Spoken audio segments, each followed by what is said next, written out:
In today's video, we're diving into the most stupid deaths ever recorded. From someone ignoring every warning sign at a dam spillway to a worker accepting the worst dare of his life on a factory floor, resulting in a devastating aftermath.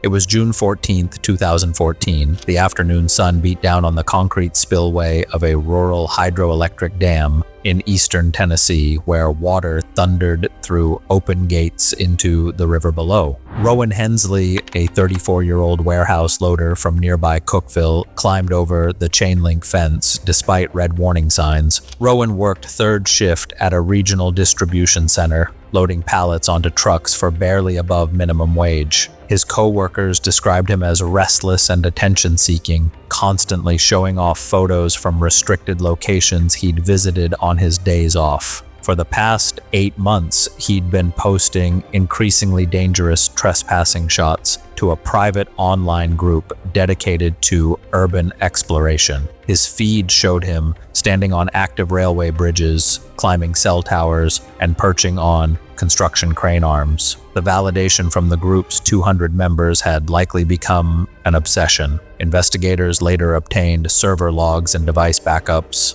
confirming the posts even after the chat thread was deleted in the aftermath. Dam spillways are among the most dangerous hydraulic structures in existence. When floodgates open, millions of gallons surge through concrete channels designed to dissipate energy through stepped baffles and turbulent pools. The churning water creates powerful hydraulic currents that trap objects in endless recirculation loops. Engineers specifically design spillway faces with rough textures to slow water flow, but recent rainfall had covered the concrete with slick algae growth, creating a nearly frictionless surface. That Saturday, heavy storms upriver had forced dam operators to open 2 gates for flood control. Posted signs at every access point warned of lethal currents and prohibited entry. According to his online footprint, Rowan had chosen this location specifically because a group member had challenged him to photograph himself at the spillway's edge while water was flowing. Several fishermen downstream later reported seeing him climb the fence around 2:30 in the afternoon and shouted warnings that he ignored completely. Rowan walked across the wet concrete toward the spillway edge, phone extended. The algae coating was worse than it appeared from a distance. He approached within 3 feet of where water disappeared over the edge, his left boot suddenly sliding sideways on the slick surface. His arms windmilled briefly as his body tilted forward. Then he dropped feet first into the torrent. The fisherman watched him strike the angled spillway face 12 feet down, his body ragdolling as the current accelerated him downward. He hit the first concrete baffle with his ribcage. The second baffle caught his legs, spinning him violently. His head struck the third baffle before he disappeared into the churning pool at the base, where whitewater buried him from view. He briefly surfaced 30 feet downstream before being pulled under again. One fisherman immediately called emergency services. A local ambulance and the county swiftwater rescue team arrived 45 minutes after the call, but spent hours waiting for the dam operator to reduce flow in stages before attempting recovery. Nearly 2 hours later, Rowan's body was found partially submerged against a jagged rock outcropping. The medical examiner noted that death resulted from combined shock and hemorrhage, with no single injury being immediately fatal, but the accumulation proving unsurvivable. External abrasions and minor facial lacerations were consistent with impact against concrete baffles. The private group's administrators deleted the entire chat thread within 6 hours of his death, and the community disbanded completely by the following week. A small funeral was held at a local chapel in Cookeville, attended mostly by immediate family and a few co-workers. It was September 2nd, 2016. The residential streets of Leeds, England, sat quiet under uneven streetlight as Derek Anselmo and 4 friends gathered at the top of Moorland Hill with a stolen shopping cart. Derek was 29 years old and worked sporadically as a temporary delivery driver for a regional logistics company. Between shifts, he spent most evenings drinking with the same group of friends who had known him since secondary school. Over the past year, Derek had developed a pattern of increasingly reckless stunts after drinking, posting shaky footage to social media that rarely got more than a few dozen views. Friends described him as attention-seeking but ultimately harmless, someone who never quite grew out of teenage behavior. Shopping cart riding involves sitting inside a standard metal grocery cart, while others push it down steep inclines, reaching speeds that can exceed 30 miles per hour with no braking system, steering mechanism, or protective equipment. The carts weigh approximately 40 pounds of rigid steel frame with small plastic wheels designed for flat supermarket floors, not uneven asphalt. Derek had attempted similar stunts on gentler slopes without incident, which likely gave him misplaced confidence. That evening, Derek had consumed roughly 8 pints at a local pub before suggesting they steal a cart from a nearby supermarket parking lot. His friends agreed, despite obvious intoxication. Moorland Hill was a residential street with a 12.8-degree gradient, dropping approximately 300 feet over a quarter mile. The road surface was poorly maintained, with multiple potholes and uneven patches. Streetlights created pools of visibility separated by long stretches of shadow. At approximately 11:40 at night, Derek climbed into the cart while 2 friends positioned themselves behind to push. No one checked the route beforehand or considered the road conditions. A neighbor later reported hearing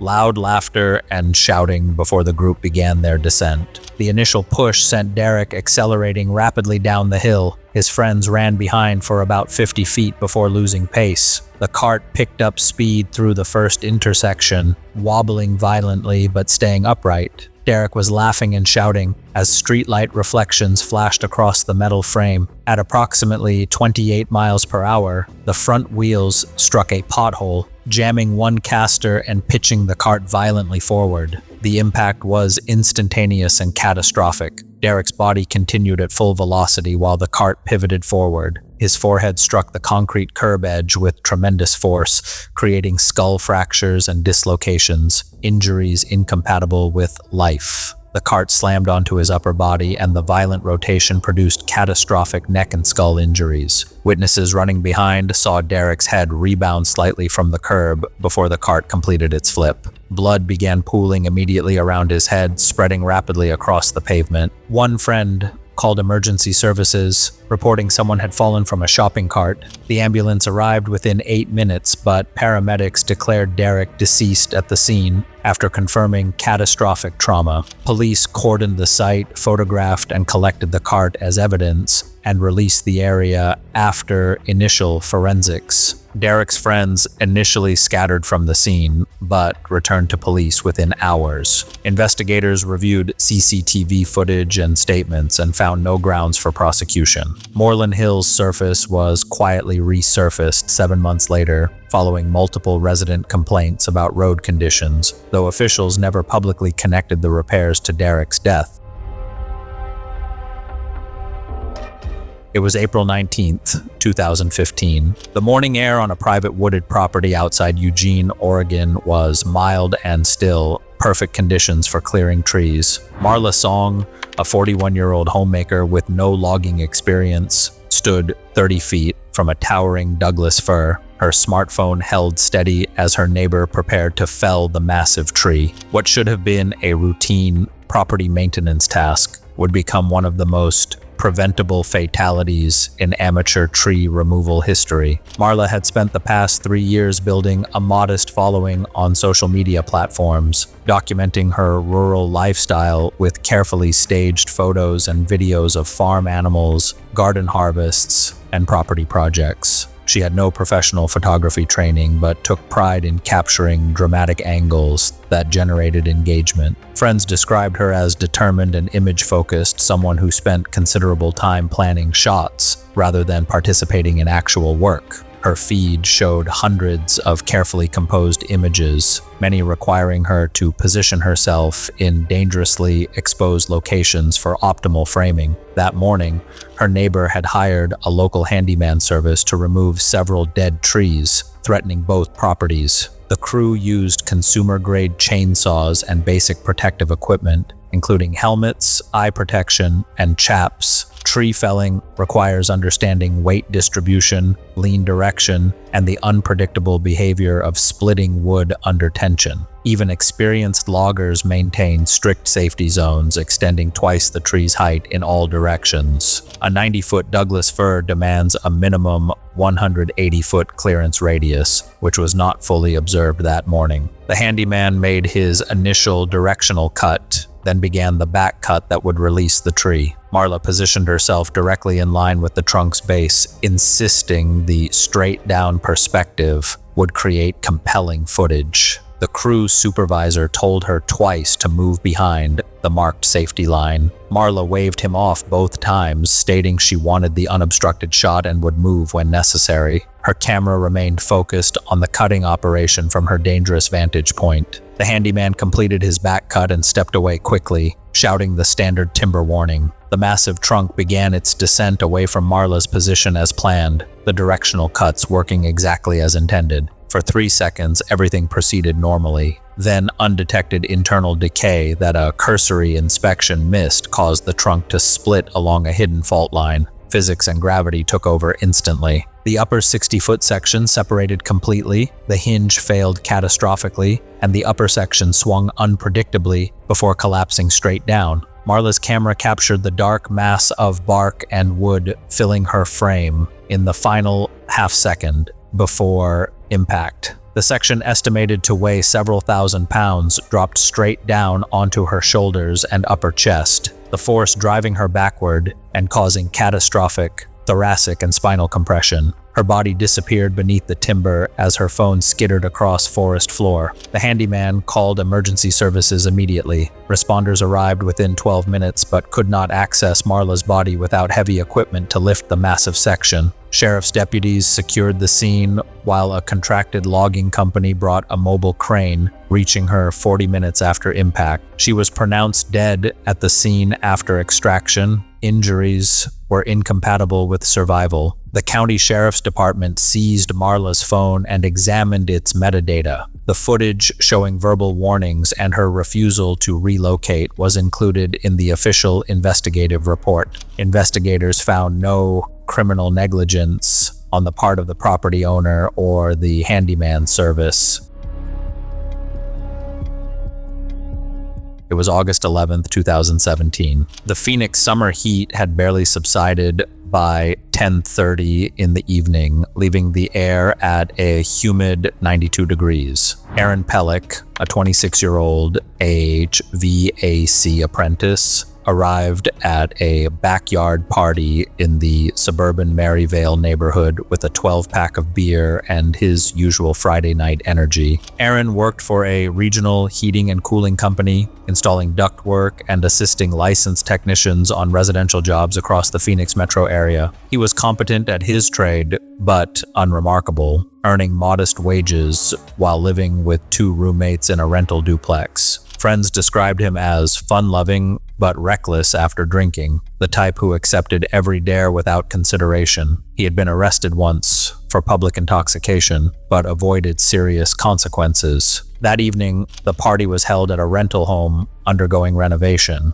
The backyard featured an in-ground pool drained 3 weeks earlier for resurfacing, though the work remained incomplete. A thin sheen of leftover plaster and a partially draped blue tarp in the deep end reflected the streetlight, tricking several guests into thinking the pool still held water. The pool lights had been disconnected during demolition, leaving the deep end in darkness. From ground level, the dark blue concrete reflected ambient light from nearby houses, enhancing the illusion that fooled multiple partygoers. A portable ladder leaned against the pool wall left by the resurfacing crew. By 11:45 in the evening, Aaron had consumed at least 8 beers. The temperature remained oppressive, and several guests complained about the heat. Someone suggested jumping in the pool. Aaron, standing near the patio, announced he would go first. 3 witnesses later told investigators they genuinely believed the pool contained water based on how the surface appeared in the darkness. Nobody turned on flashlights or checked the pool depth.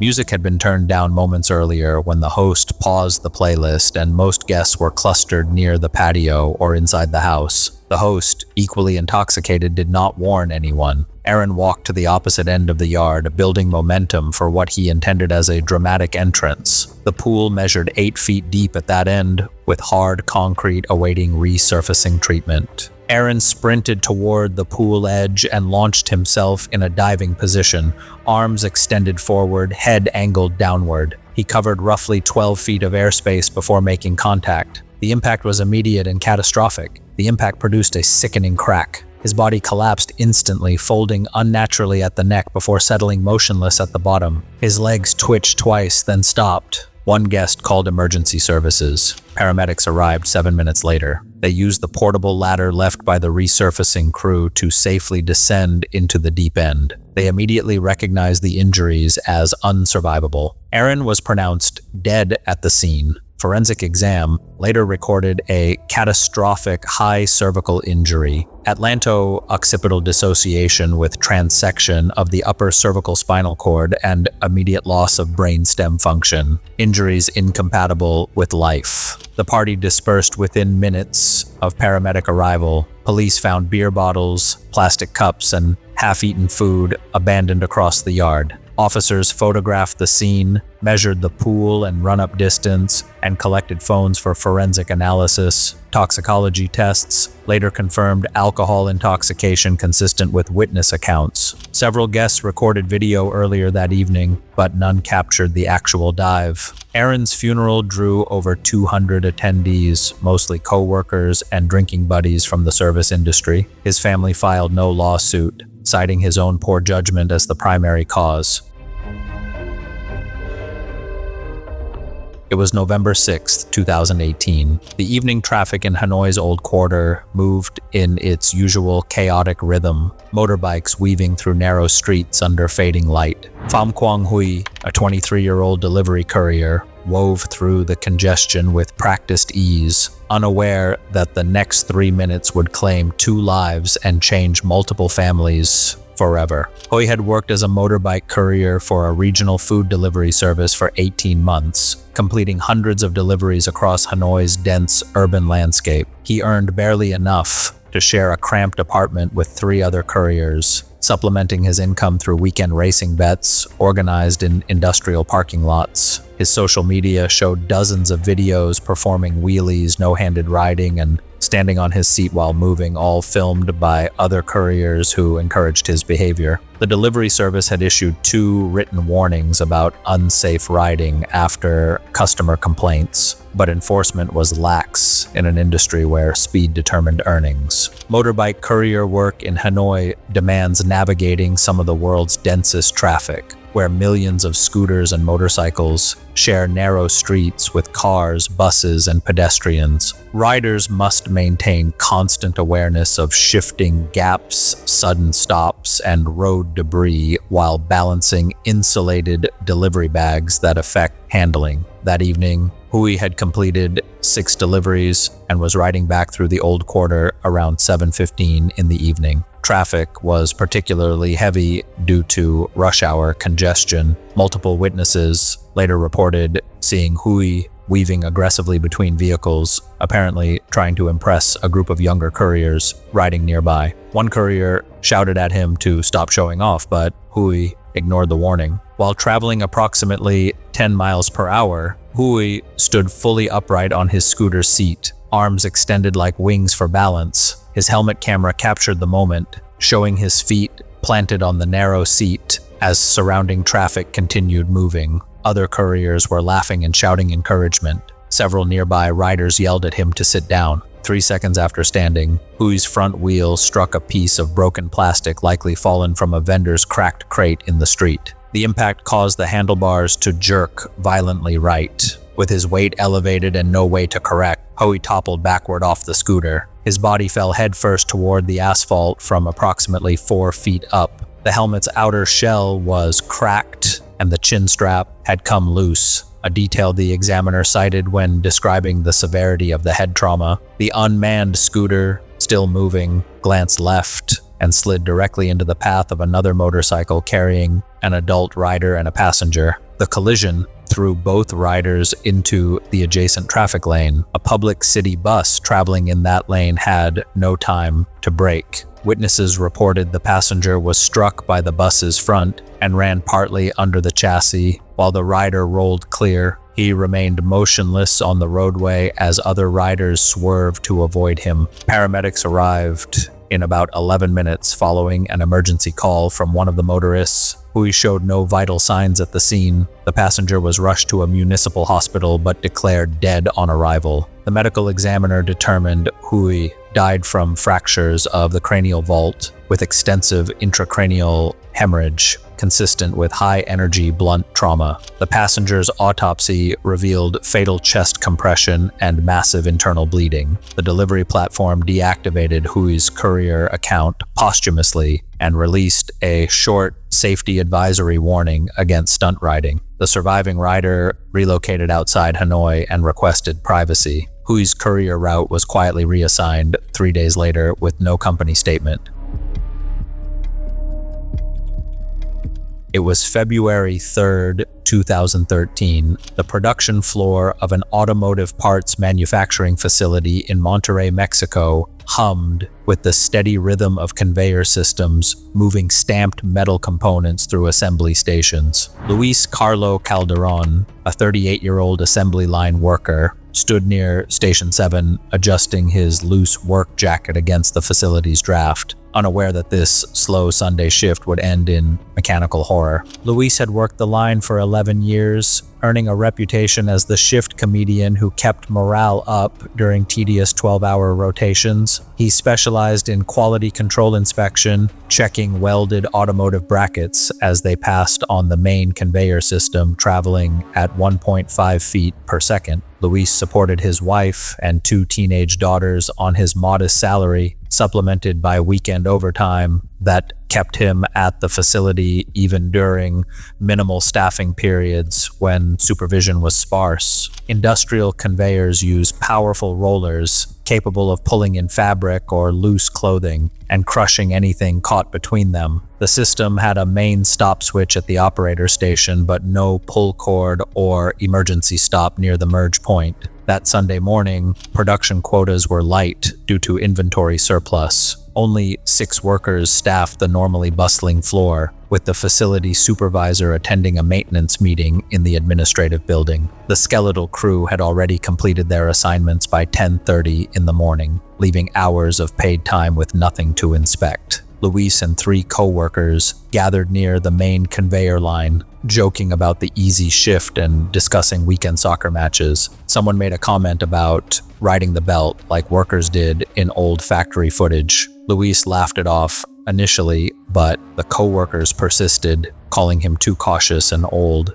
The belt moved slowly enough that it seemed harmless, just a brief ride for a few seconds before hopping off. Luis likely knew it violated every safety protocol drilled into workers, including lockout/tagout rules and the prohibition on horseplay near moving machinery. But the crew's teasing and the mind-numbing boredom of the shift must have overrode his judgment. Luis sat down sideways on the moving belt, grinning at his co-workers. His loose work jacket, worn deliberately oversized for comfort during cold shifts, hung past his waist. Within 3 seconds, the fabric hem caught between 2 rollers at a merge point where the belt narrowed. The mechanical grab was instantaneous and irreversible. Luis's torso jerked violently toward the roller mechanism as the conveyor's motor pulled him in with industrial force. His co-workers shouted and lunged forward, but the system moved faster than human reaction. The rollers compressed his chest cavity, pulling him deeper into the mechanism. His neck hyperflexed forward at an extreme angle as his body contorted around the machinery, vertebrae crackling audibly. His screams lasted approximately 4 seconds before his crushed lungs could no longer force air through his constricted airway. A co-worker reached the emergency cutoff within about 20 seconds, but without pull cords near the merge point, the shutdown was delayed. The belt stopped with Luis still trapped in the rollers. Another worker called emergency services. Paramedics arrived and pronounced him dead at the scene. Maintenance crews later disassembled part of the conveyor to recover his body. The medical examiner's report confirmed massive chest trauma with complete bilateral lung collapse, multiple rib fractures that punctured vital organs, and catastrophic cervical spine injury at the C2 to C3 level. The neck damage severed critical pathways, controlling breathing and circulation, causing near instantaneous loss of consciousness followed by death within minutes. The facility's security cameras captured the incident. IT made a forensic copy of the original DVR file, and investigators sealed the original drive as evidence to maintain chain of custody. Management implemented mandatory retraining, assigned permanent floor supervisors even during low production shifts, and were cited by labor safety investigators for non-compliance regarding machine guarding, requiring an engineering corrective plan including guards and interlocks. Thanks for watching. If you like these stories, click here